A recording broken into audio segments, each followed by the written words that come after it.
Hello all. Today we're going to be reading Deleuze's book on Henry Bergson called Bergsonism.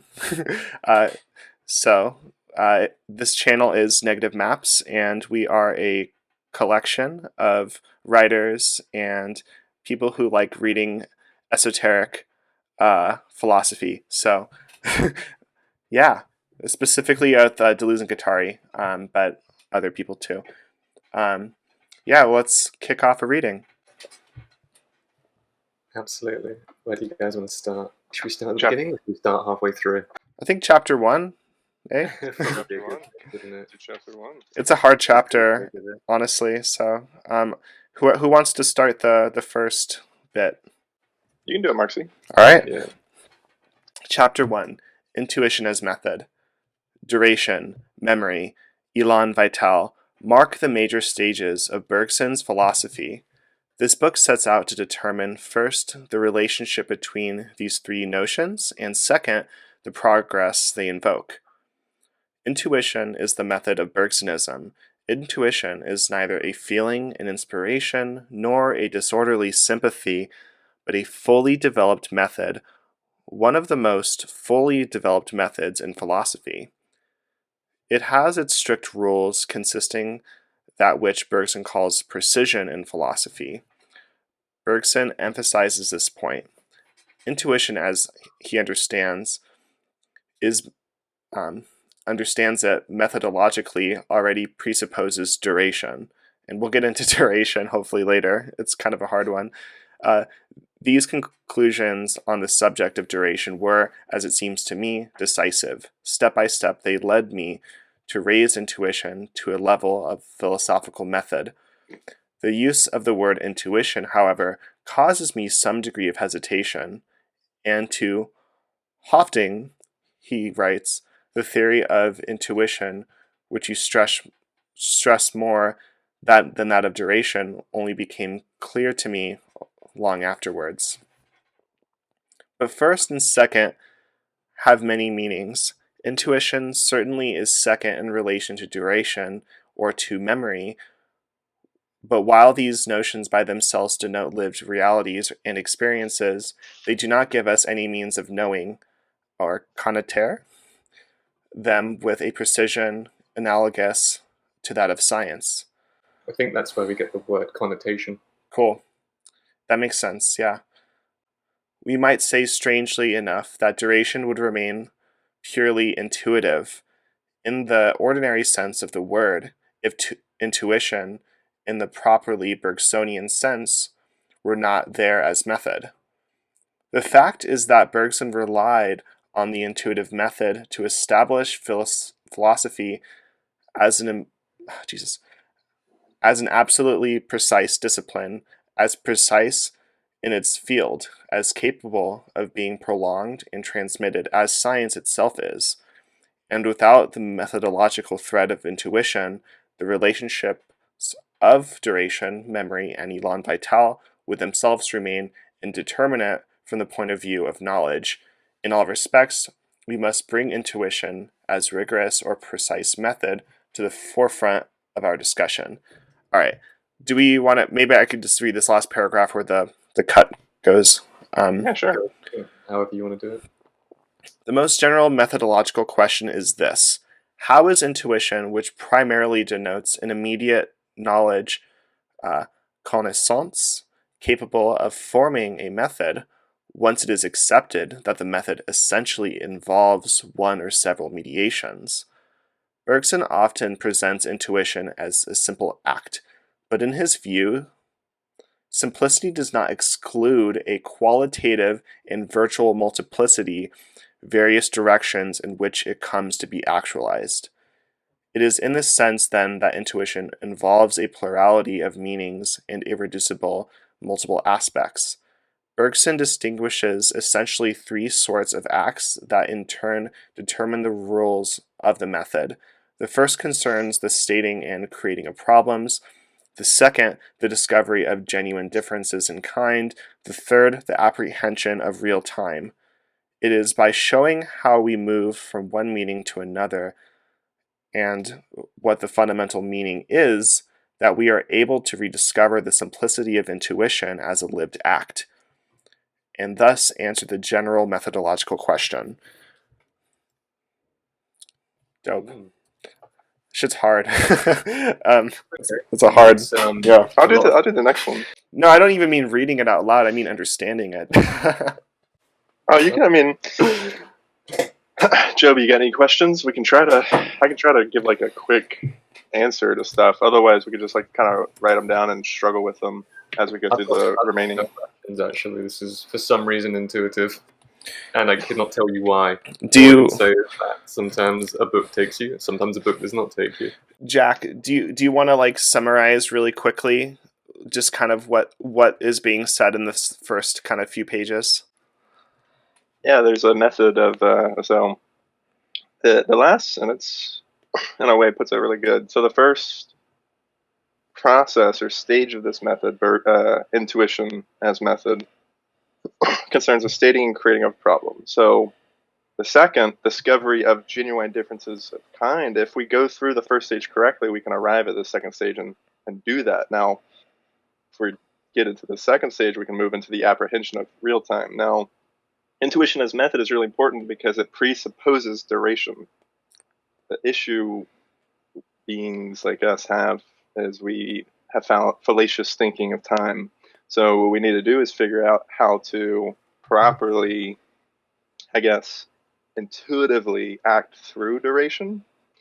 And that's what intuition as method essentially allows us. It gives us a capacity to do that. So again, to act in the method that is intuition as method that presupposes duration, we have to go through these first three stages. The first stage, create or state the problem. The second stage, discover the difference in kind or discover genuine differences in kind. Yeah. And the third will be a temporalizing effect, apprehension of real time. So one more question before you go on, Jack. So what could intuition be contrasted with? Not that it needs to be intellect. Okay. Intellect. So, and that is a great question because intellect, however, that is usually a word that is very banal, cliche. Intellect in this sense has a very particular meaning. It's Kant. It's Kant's formulation of intellect. So let's see. Yeah.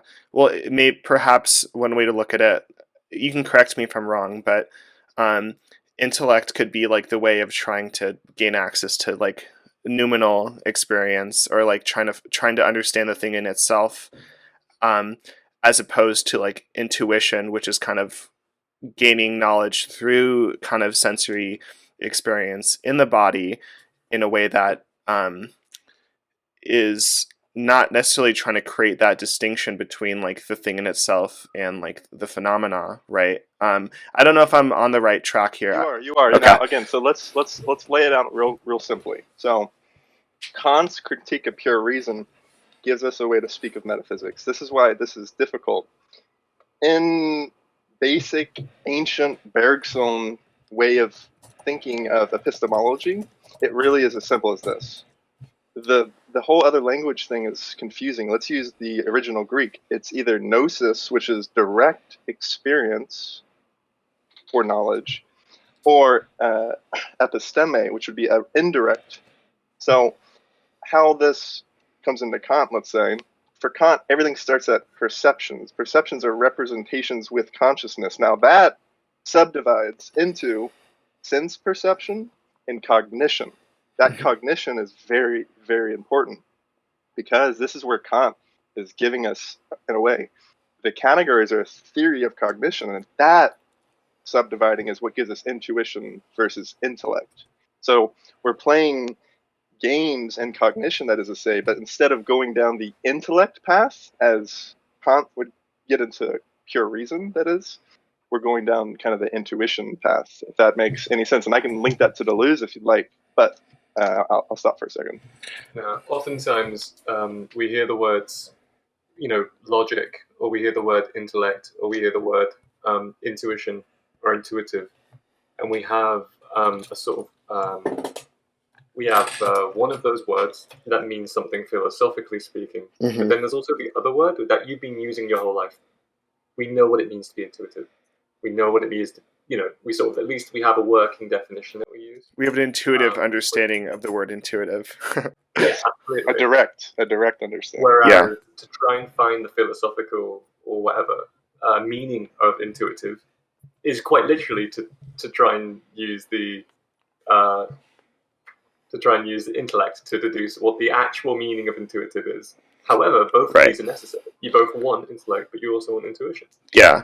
And I think that's what's interesting too, is that Bergson's not really trying, or like at least Deleuze's Bergson isn't necessarily trying to get rid of intellect, right? I think it's more, we've spent so much time in philosophy trying to understand and use intellect, and we've forgotten about intuition. And I mean that's a broad statement, because of course, like it's the first page. Well, in Eastern philosophy too is like all about intuition. So right, we're gonna obviously, like we're when we say that like philosophy has forgotten about intuition, we're talking about a particular kind of philosophy. But absolutely. But yeah, let's. I think we're gonna keep getting these questions answered. I just kind of wanted to get the general, like what's going on here, because it's super like abstract at first. But I think jump into the first rule. Cool. And again, just this is where, instead of a critique of pure reason, this is like a purely immanent critique of reason. That's why we're trying to stay in intuition. That's what gives us eminence rather than transcendence. Mm-hmm. Right. First rule: apply the test of true and false to problems themselves. Condemn false problems and reconcile truth and creation at the level of problems. We are wrong to believe that the true and false can only be brought to bear on solutions, that they only begin with solutions. This prejudice is social for society in the language that transmits its order words set up ready-made problems, as if they were drawn out of the city's administrative filing cabinets and force us to solve them, leaving us only a thin margin of freedom. Moreover, this prejudice goes back to childhood, to the classroom. It is the school teacher who poses the problems. The pupil's task, simply then, is to discover these solutions. In this way, we are kept in a kind of slavery. True freedom lies in a power to decide, to constitute problems themselves. And this semi-divine power entails the disappearance of false problems as much as the creative upsurge of true ones. The truth is that in philosophy, and even elsewhere, is a question of finding the problem and consequently of positing it, even more than of solving it. For a speculative problem is solved as soon as it is properly stated. By that, I mean that its solution exists then, although it may remain hidden and, so to speak, covered up. The only thing left to do is to uncover it. But stating the problem is not simply uncovering. It is inventing. We are creating concepts, not discovering concepts. Discovery or uncovering has to do with what already exists, actually or virtually. It was therefore certain to happen sooner or later. Invention, however, gives being to what did not exist, synthetic a priori. It might never have happened. Already in mathematics, and still more in metaphysics, the effort of invention consists most often in raising the problem, in creating the terms in which it will be stated. The stating and solving of the problem are here very close to being equivalent. The truly great problems are set forth only when they are solved. I mean, fantastic. And in math terms, that makes complete sense. Yeah. Now, good examples too. Oh yeah, great examples. And just you can point at E equals mc squared as like the material, like that's, everyone knows that's Einstein's fucking, it's discovery. It's the whole formulation, right? But the thing in and of itself is the question and the answer. It's the formula. It's the formulation. Right. And I think the interesting thing about this too, it's like the question I think is it a discovery or is it invention? I think that Deleuze here is probably leaning towards the latter, because like discovery implies that there is a thing in itself to be discovered, right?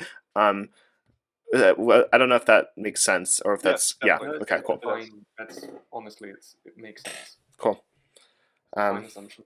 Not to be so doubtful in myself. This But is it's really not good. about Yeah. being right or wrong. It's just about making that connection. Right. Because that's a true connection. Like, it's neither of us are gonna be like, I don't like. Of course, it makes sense because I follow. That's the same line of flight that I follow too, and it makes sense to feel that way. And it might not be the entire truth, but it's like part of it, and that makes sense.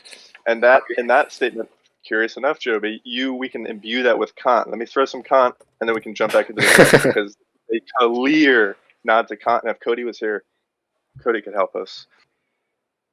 The project of critique of pure reason, it exposes this very curious fact. We think of geometry as a purely a priori science, as if when we do geometry, we're only doing a priori science or art, or just playing around in that terms. But what Kant finds instead is most math is actually done synthetic a priori. So what that does is it leaves open a possibility of something that doesn't exist. And again, Cody's paper on metaphysical reification goes into this very, very interestingly. And that's what, in a sense, that's what this is nodding to. Not only does that occur in math, but it's going to occur in metaphysics. Nietzsche shows us that in metaphysics, but I digress. We can jump right back into the text. For sure. So, yeah. I'm down. It is not just the whole history of mathematics that supports Bergson. We might compare the last sentence of this extract from Marx's formulation, which is valid for practice itself.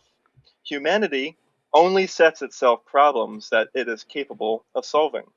In neither example is it a case of saying that problems are like the shadow of pre-existing solutions. The whole context suggests the contrary. Nor is it a case of saying that only the problems count. On the contrary, it is the solution that counts. But the problem always has the solution it deserves, in terms of the way in which it is stated, i.e. the conditions under which it is determined as problem, and of the means and terms at our disposal for stating it. In this sense, the history of man from the theoretical, as much from the practical point of view, is that of the construction of problems. It is here that humanity makes its own history, and the becoming conscious of that activity is like the conquest of freedom. It is true that, in Bergson, the very notion of the problem has its roots beyond history, in life itself, or in the élan vital.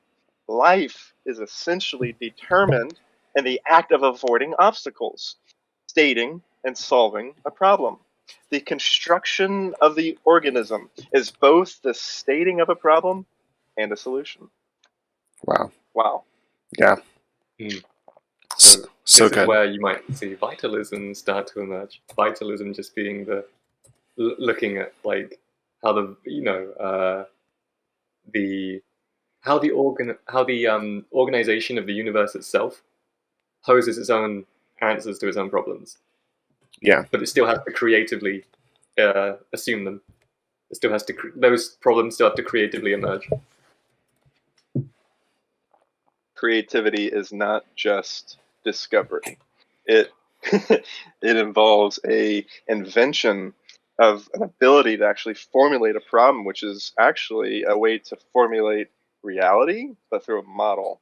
That model, however, let's use the terms Deleuze would say, a method. That's what a method is. It's kind of a model in that sense. Now, Yeah.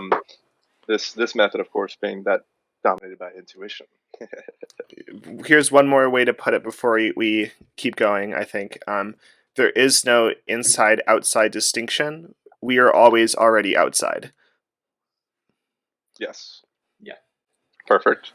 Yeah, I'd agree. All right, let me. I'll continue. We'll get to the complementary, and then I'll switch off. Cool.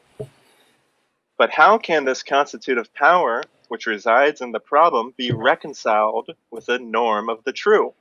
While it is relatively easy to define the true and the false in relation to solutions whose problems have already been stated, it seems much more difficult to say in what the true and the false consist when applied to the process of stating problems. This is how many philosophers fall into circular arguments.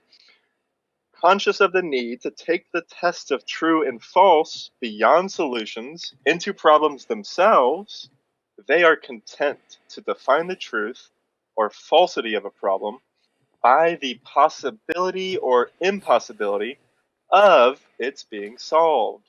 Bergson's great virtue, on the other hand, is to have attempted an intrinsic determination of the false in the expression false problem. This is the source of a rule that is complementary to the preceding general rule. I think honestly, it's going to keep building. So, Joby, do you want to take over from here? Totally, I can go ahead. And a lot of this, even if you could sit down, go through it sentence by sentence, somebody could explain the buzzwords, somebody could explain. A lot of this just takes a lot of soaking in, and so don't be too afraid if we get to rule 2 and you're like, wait, what was even rule 0? Why am I here?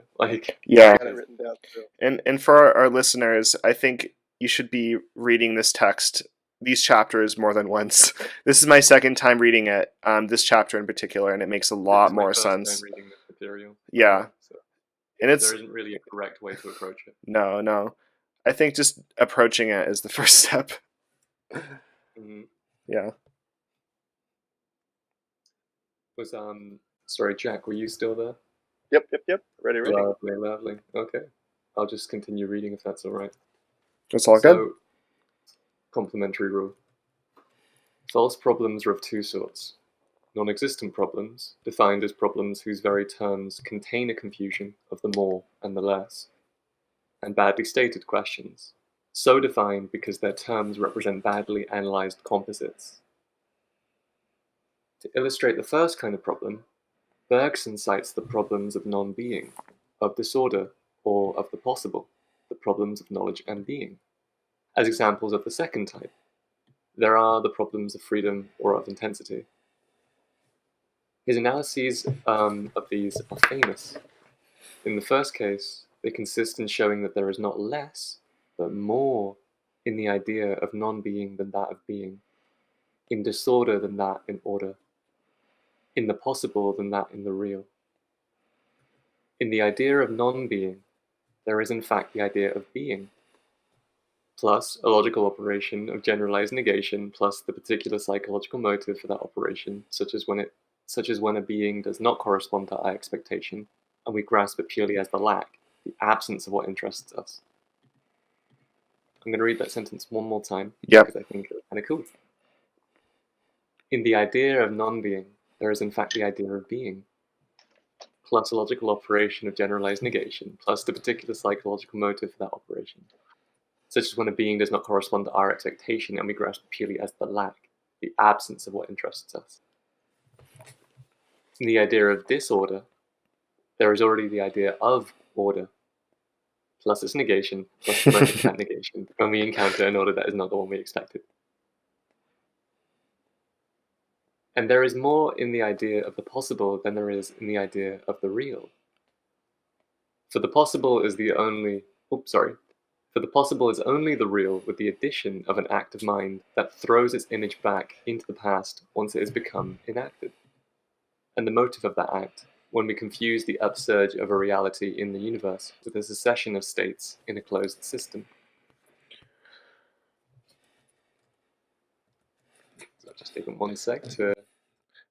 Just one comment is basically what that quote that you read twice is basically, I think, a modification of a Mao quote where where he says in basically he's describing how things are defined by their contradiction, right? So in life there is death, in death there is life, you can't have old age without young age, blah blah blah. You can't have one thing without the other. What's interesting about this Deleuze kind of modification, right, is that there's this more complicated mathematics going here. So there's this, that yes, there is the logical operation of the generalized negation, which is like the in life there is death, but plus the particular psychological motive for that operation, and such as when a being does not correspond to our expectation and we grasp it purely as a lack, the absence of what interests us. So it's not quite the same like equation, which is really interesting, but it reads very similarly. Yeah. It makes sense. I can see why you brought it up.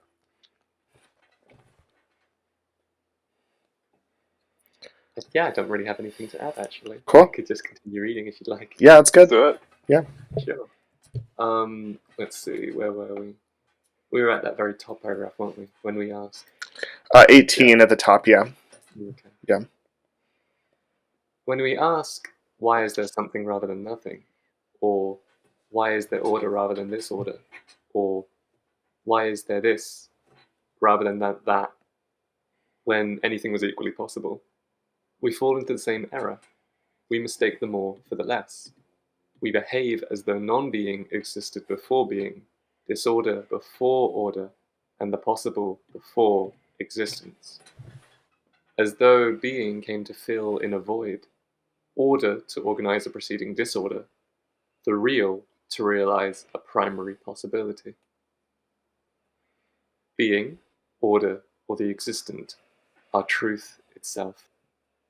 But in the false problem, there is a fundamental illusion, a retrograde movement of the true, according to which being, order, and the existent are supposed to precede themselves, or to precede the creative act that constitutes them, by projecting an image of themselves back into a possibility, a disorder, a non-being, which are supposed to be primordial. This theme is the central one in Bergson's philosophy. It sums up his critique of the it sums up his critique of the negative and of negation in all its forms as sources of false problems. Take that, Hegel. Exactly.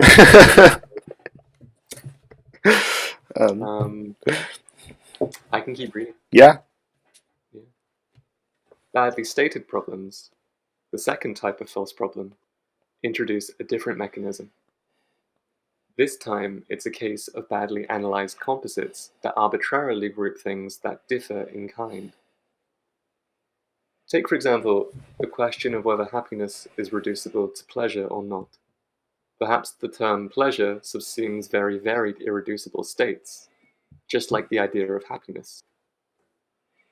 If the terms do not correspond to natural articulations, then the problem is false, for it does not affect the very nature of things. Here again, Bergson's analyses are famous. For example, the one in which he condemns intensity as such a composite.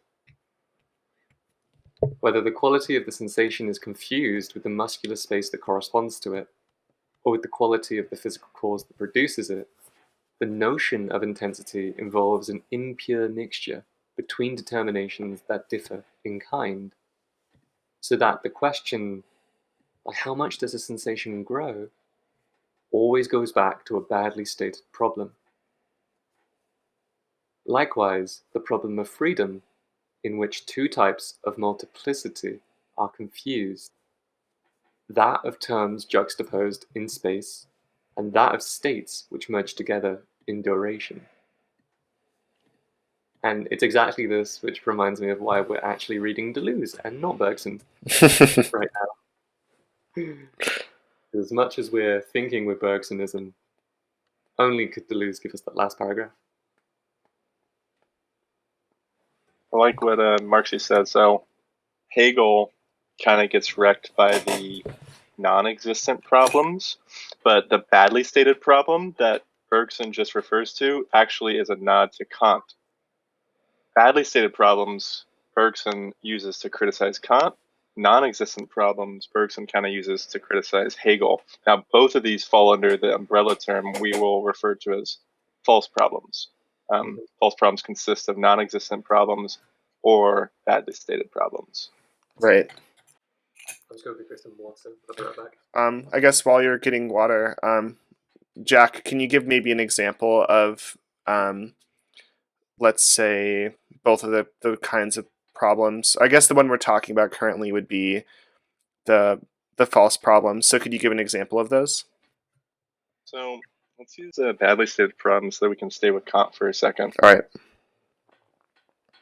With, let's say, a phrase like red triangle, that is exactly a composition or an impure mixture between two, let's call them objects. I mean, Color and shape, right? Exactly. Yeah. There's nothing inherently about red that has anything to do with a triangle.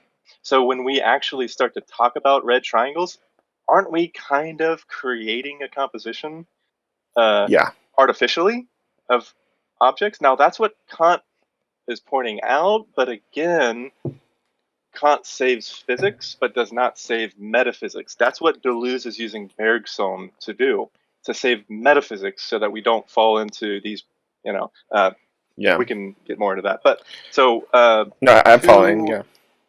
So two different things of kind, therefore, red, which is actually a secondary quality, it's something we are kind of creating in our own mind. That's something even else. That's what Berkeley and the British empiricists would get more into. Now, Whitehead has a beautiful criticism of that. Whitehead is actually from England and a student of Bergson. Whitehead saves us from that, but Bergson already had many arguments with these British empiricists. For instance, we want to try to really find ourselves in the middle of the solipsism of Descartes and the solipsism made by Berkeley. We are always trying to find ourselves right in the middle for Bergson. I'll put it in a different way, between thinking of matter as a real thing versus a idealist representation. The idealist representation is Descartes.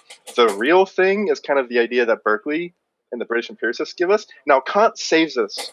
Where Bergson uses Kant to get right in the middle of those two things. And the simple way to put that is by using concrete experience. Now, that's kind of the project of the phenomenologists. But we start at concrete experience so that we don't fall into the traps of the British empiricists, that of Berkeley, or the traps of the continental rationalists like Descartes. Kant saves us from this. Now, again, Kant doesn't go far enough, apparently, to Bergson, as Kant is still falling prey to badly stated problems. Yeah.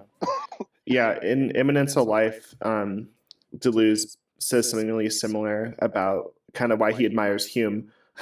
Because Hume is one of those empiricists that you're talking about, but at the same time, he kind of skirts that problem in a slightly different way with, I might butcher this, it's ideas or impressions of relation or term, which, if I'm understanding correctly from what I read today, basically skirts that problem by not by flatlining the noumena phenomena distinction. Bingo. Right, wow, and that's the main thing. Now, if we could, I'll throw this line out there. Everybody, try this on if you want. Deleuze inverts Kant with Hume. Yes. An empiricist reversal, where Kant asks, how can the given be given to a subject? Hume asks, how is the subject constituted within the given? And we'll just leave that. We'll leave that for now. Let's see.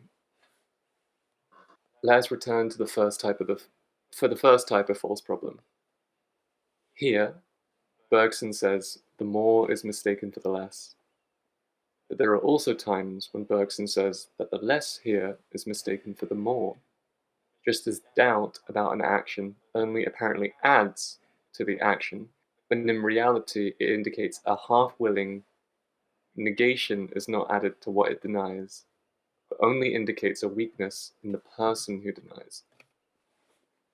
For we feel that a divinely created will, or thought, is too full of itself, in the immensity of its reality, to have the slightest idea of a lack of order or a lack of being. To imagine the possibility of absolute disorder, all the more the possibility of nothingness would be for it to say to itself that it might not have existed at all. And that would be a weakness incompatible with its nature, which is force. It is not something more, but something less. It is a deficit of the will. Is there a contradiction between these two formulations, when non-being is sometimes presented as something more in relation to being, and sometimes as less? There is no contradiction if we bear in mind what Bergson is condemning in non-existent problems, is that the obsession in all its aspects with thinking in terms of more or less. The idea of disorder appears when, instead of seeing that there are two or more irreducible orders, for example, that of life, that of the mechanism, each present when the other is absent, we retain only a general idea of order that we confine ourselves to opposing to disorder and to thinking in correlation with the idea of disorder. The idea of non-being appears when, instead of grasping the different realities that are indefinitely substituted for one another, we muddle them together in the homogeneity of a being in general, which can only be opposed to nothingness, be related to nothingness. The idea of the possible appears when, instead of grasping each existent in its novelty, the whole of existence is related to a preformed element, from which everything is supposed to emerge by simple realization.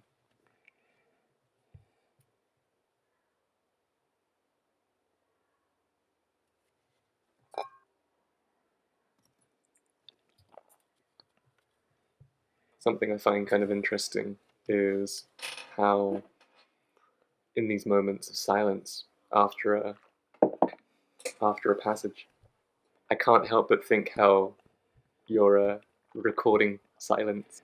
Dead air.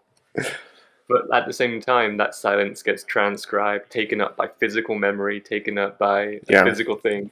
You know, I mean, the gold in the PCB of the hard drive and is physically being worn away by the silence that you're recording and passing on to it. not to be too meta either, this is basically kind of what's going on here, I think, too.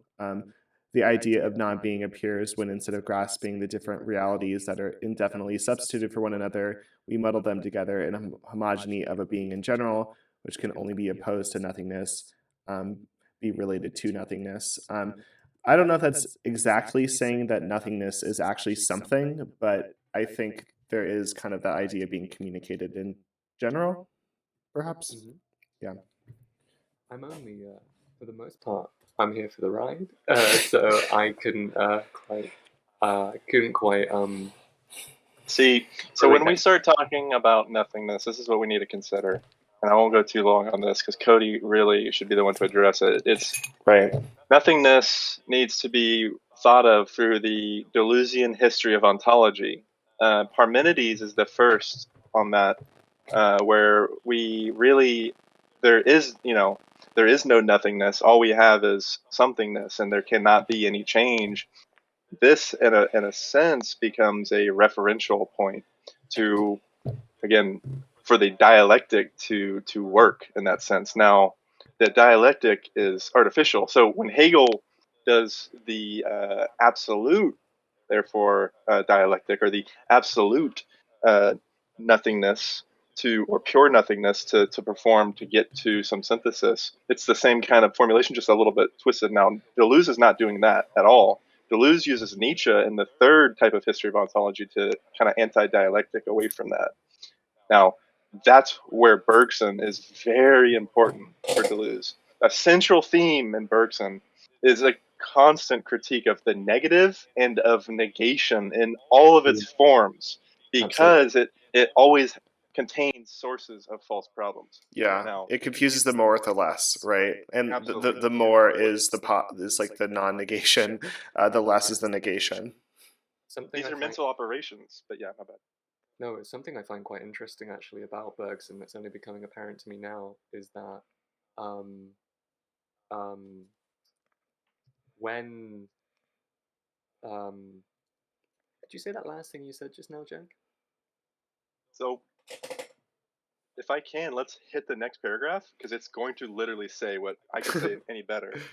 Marcy, do you want to? Do you want me to just jump into it? Because honestly, it's going to sum it up perfectly. I mean, I'm cool with reading it. In short, each time that we think in terms of more or less, we have already disregarded the differences in kind between the two orders, or between beings, between existence. In this way, we can see how the first type of false problem rests in the final analysis on the second. The idea of disorder emerges from a general idea of order as badly analyzed composite, etc., and conceiving everything in terms of more and less, seeing nothing but differences in degree or differences in intensity, where more profoundly there are differences in kind, which is qualitative as opposed to quantitative, is perhaps the most general error of thought. The error comes to science and metaphysics. So differences in it's a qualitative problem as opposed to a quantitative problem, right? Mm-hmm. Absolutely. And just like it says here, so the first type of problem, because of our disregarding the differences in kind between two orders that we have artificially created, that of non-existence and existence, or of, being or non-being, every time we do that, we are formulating the first type of false problem such that we can get into a final analysis that falls into the second, which is by doing that first problem, we have a badly analyzed composite that does not, it's a model that does not represent reality at that point. It's a static image that maybe could be, some operation could be put back into movement, but it is exactly this illusion that we are almost getting into. And at the end of the day, you're just going to tell yourself about something almost, it's like a mirror. You're just looking into your ability to analyze the problem rather than getting at reality in itself. Now, conceiving everything in terms of more or less, again, seeing nothing but differences in degree or differences in intensity, that's just getting deeper into the problem. We have this issue with differences in kind, but we also have a separate issue of differences in degree or differences in intensity. And again, Marxy, I think you're the best on explaining those kind of differences, but because you had it just right, it's magnitudes of affect in that sense, or where we get into speed and intensity. Yeah, bodies and speed. I think we could probably keep going because we're getting really close to the second rule. If you don't mind if I keep going. Sure. Do it. We are therefore victims of a fundamental illusion that corresponds to the two aspects of the false problem. The very notion of the false problem indeed implies that we have to struggle not against simple mistakes or false solutions, but against something more profound, an illusion that carries us along, or in which we are immersed, inseparable from our condition, a mirage, as Bergson describes, the projection backwards of the possible. Bergson borrows an idea from Kant, although he completely transforms it. It was Kant who showed that reason deep within itself engenders not mistakes, but inevitable illusions, only the effect of which could be warded off. Although Bergson determines the nature of false problems in a completely different way, and although the Kantian critique itself seems to him to be a collection of badly stated problems, he treats the illusion in a way similar to Kant. The illusion is based in the deepest part of the intelligence. It is not, strictly speaking, dispelled or dispellable. Rather, it can only be repressed. I think that's a Freudian illusion. We tend to think in terms of more or less. That is, to see differences in degree where there are differences in kind. Again, we tend to think in terms of more or less, that is, to see differences in degree where there are differences in kind. We can only react against this intellectual tendency by bringing to life, again in the intelligence, another tendency, which is critical. But where precisely does this second tendency come from? Only intuition can produce and activate it, because it rediscovers differences in kind beneath the differences in degree and conveys to the intelligence the criteria that enable it to distinguish between the true and false problem. Bergson shows clearly the intelligence is a faculty that states problems in general. The instinct is rather a faculty for finding solutions. But only intuition decides between the true and the false in the problems that are stated, even if this means driving the intelligence to turn back against itself. Boom. Very dope. Really like that. I think, yeah, this is basically what we said at the start of that. You gotta. I love the bit at the end, turning the intellect against itself through intuition. Couldn't put it better myself. The intellect is a poor master, but a great slave. Allow your intuition to drive the intellect.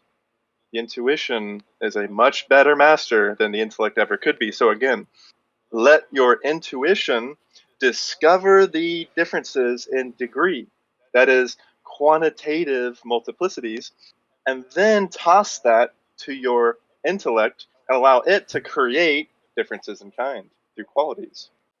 I really like this sentence. In this way, we can see how the first type of false problem rests in the final analysis on the second. That's a strong one. That's the exact sentence I want to talk about, because I feel like I'm getting at it as I talk about it, but at the same time, obviously, there's one connection I've not got yet. Maybe Jack, you're really good at talking about this book. Could you maybe break that down, that one sentence you just said, and then maybe Joe can. I think that maybe from there, they'll remember kind of the point.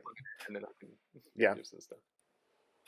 So, the first problem, the first type of false problem. So let's remember, false problems consist of two categories. Non-existent problems is the first that Deleuze is referencing. The second is badly stated problems. So from that, we say the first type of false problem, that is, non-existent problems, rest in the final analysis on badly stated problems. They come into a symbiotic relationship, in a sense, to 1-2 combo us into a pure state of confusion that actually allows us to identify with and provide a complete and totalizing paradigmatic reality, so much so that Mark Fisher, again, would say this is how our creative imagination is being affected. It is through acts of these metaphysical nightmares, almost. I think that's actually pretty much, I think that gets at it a little bit better than I wanted to talk about, where it says that the first type of false problem rests on a certain kind of illusion, and then it is further diluted by the final analysis of the second, which rests on not the same illusion, but a separate illusion. Are both illusions then reinforce the other? Like a mirage that is looking one way, and another mirage that is behind it looking another way. But they both hold hands. And the thing... Absolutely. And as they are both illusions, one looking at its 180-degree view, the other looking at its 180-degree view in the opposite direction, you notice how in the 360 degrees between them is invisibility. We don't know what the fuck is happening. We don't know what's happening on the inside, which is the reality which they attempt to encircle.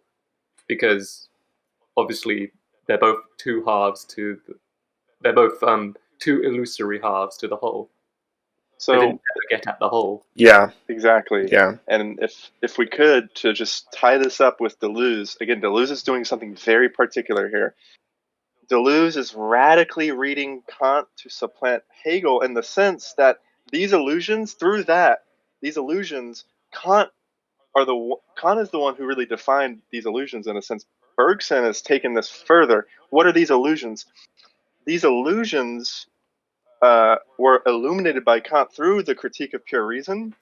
These are, illuminated errors of reason. The illusions are produced by that.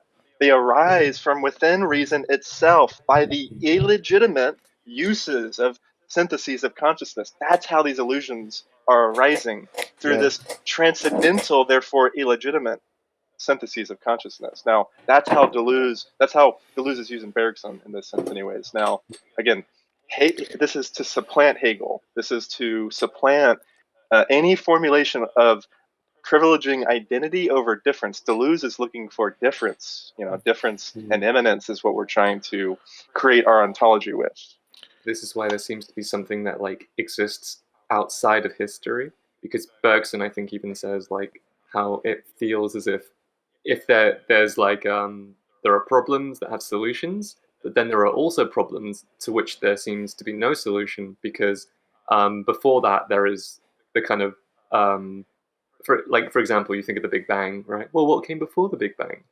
And well, that's where your anxiety lies, right? It's where your anxiety of falling back into formless animality exists, where you have this idea that there must like be Yeah. again with the Big Bang, it's like well, if there is something, then what came before something? Yeah. There must have been this primordial nothingness. I think that was basically exactly what Deleuze says. But that's really interesting, because if it's primordial, then it's mythological. If it's mythological, then who gets to determine the myths? Well, we're not talking about who is making myth here. We're talking about a false problem actually creating the mythos of like everything. And that's the really interesting part, right? It's Deleuze, yes, delusions of delusions that get to create myths and become the owners of history. If you want to put it in the Debordian sense, right?